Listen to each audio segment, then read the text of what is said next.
لە دوای بردنەوە گەورەکەی یۆڤانتۆس بە 2 گۆڵی بێبەرامبەر لە زۆنی میکسی ڕۆژنامەنووسان لە چاوەڕوانی یاریزانانی یۆڤانتۆسدا بوون. ئەوان ئەنجامی گەورە و باشیان لە یاریگای لویسی دۆم نووسیەوە، بۆ ئێوە چاوەڕوانەکرا وەڵامی پرسیاری ڕۆژنامەنووسان بدەنەوە.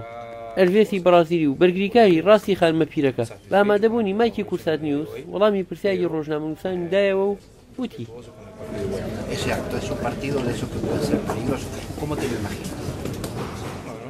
یاریکی باشمان کرد و هەموو یاریزانەکان بەهێز بوون.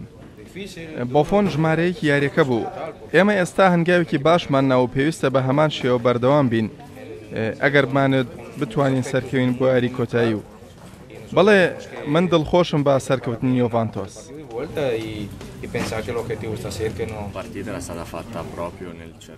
دواتر جۆرجۆ کلینی بەرگریکارە پۆڵاینەکەی ئیتالیا و یانەی یۆڤانتۆس وەڵامی پرسیاری پەیامنێری کورسات نیوز بدایەوە.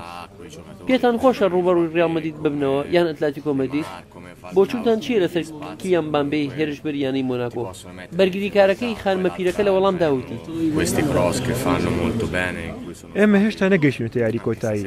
ئێمە نیویۆرکەکەمان بڕیوە لە گەری سەرکەوتمان بۆ یاری کۆتایی و ئێمە جیاوازی نیە بەرامبەر ریال مەدرید یان ئەتلتیکۆ یاری بکەین. مباپی یاریزانێکی ئاسبەرز و گەورەیە. من بڕوام وایە ئەندەیەکی زۆر باش چاوەڕێی ئەو یاریزانە دەکات و ئاستێکی زۆر باش پێشکەش دەکات.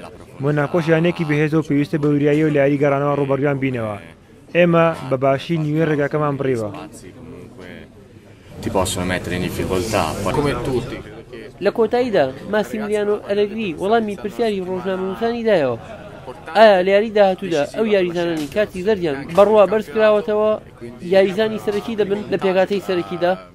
لە ئاستی یاریزانەکان ڕاستی بوویت لەم یاریەدا؟ بێگومان جۆرجۆ کلینی و گۆنزالۆ هیگوان و لیۆناردۆ بۆنۆچی لە پێکهاتەی سەرەکی دەبن لە یاری داهاتوو.